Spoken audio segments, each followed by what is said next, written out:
70,000 से ज्यादा युवाओं को भारत सरकार के विभिन्न विभागों में सरकारी नौकरी का नियुक्ति पत्र मिल रहा है।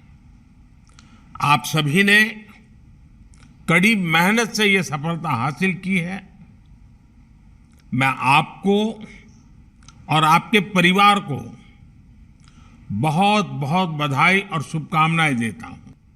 नतीजे आने तक की पूरी प्रक्रिया ऑनलाइन हो गई है। आज डॉक्यूमेंट को सेल्फ अटेस्ट करना भी पर्याप्त होता है।